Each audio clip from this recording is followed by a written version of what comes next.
Hi guys, welcome back to Ontario Gardening. Today we're going to be doing something a little bit different.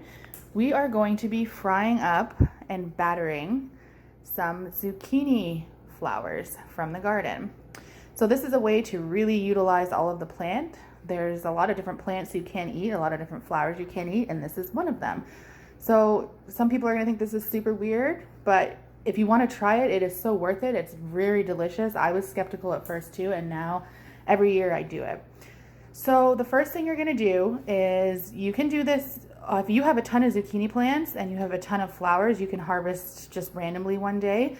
I just took all my zucchini plants out, so I popped off all the male and female flowers that I had, and you're going to take them, and the first thing you want to do is split them all open. These are not as fresh. I had them in the fridge overnight, and that's why they kind of look a little crumply. Usually they're a lot like puffier and big.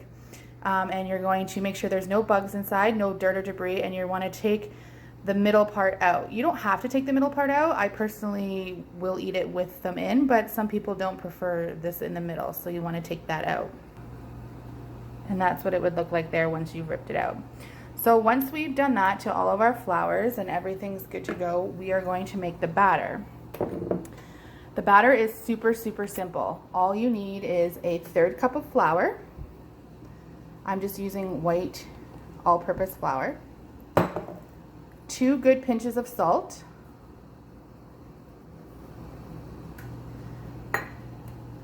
1 teaspoon of milk, and if you have a lactose intolerance, you can just omit that altogether. That just makes it a little bit creamier.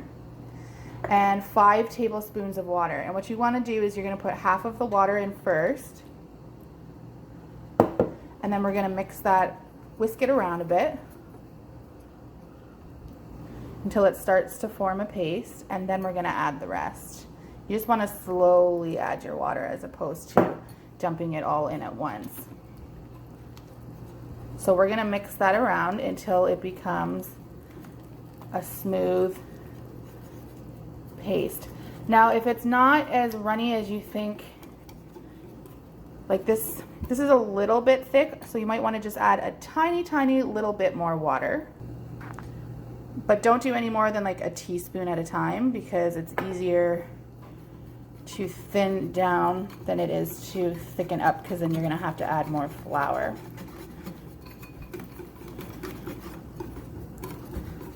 So there we are. We have a nice consistency here for batter. And what we want to do now is we are going to let this sit for 10 minutes and let it rest for 10 minutes. So while the batter was resting, I just quickly rinsed off the flowers, and now they're drying on a paper towel. It's okay if they're a little bit wet when you fry them, but you just want to make sure you get that dirt off. And you also are going to set your frying pan for medium to high heat. You're just going to want to get some oil in a pan, so we're using olive oil.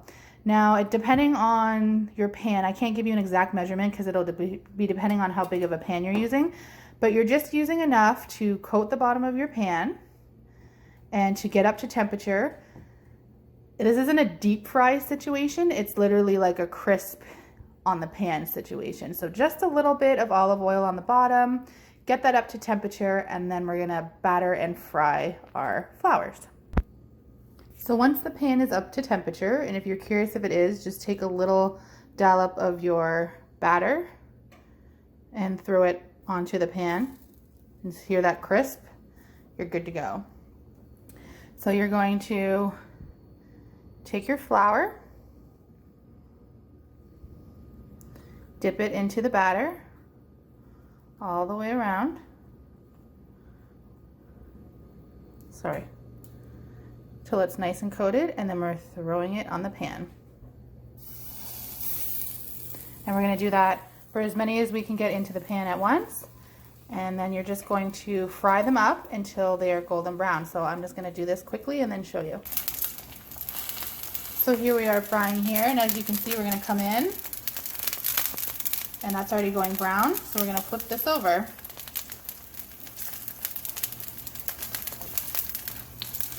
That one's not quite ready yet. So as they start to turn brown, similar to a grilled cheese, you want to flip them over.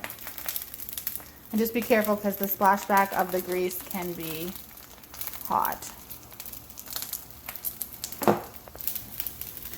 So see, I've got them all flipped here.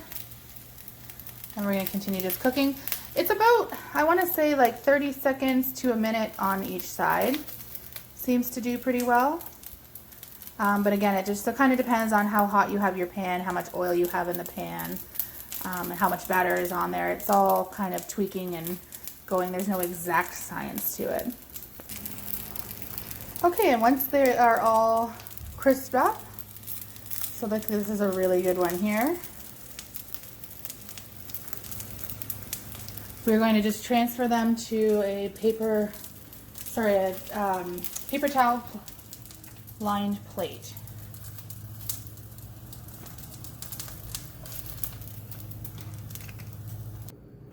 And there you have it.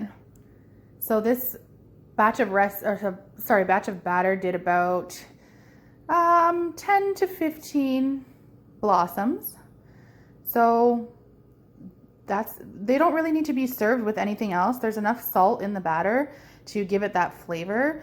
I personally don't need to dip it in anything. The flavor is just something different on its own. So if you'd like to try it, I highly, highly recommend it. It's a good way, like I said, to use all of the plant and experiment with things from your garden.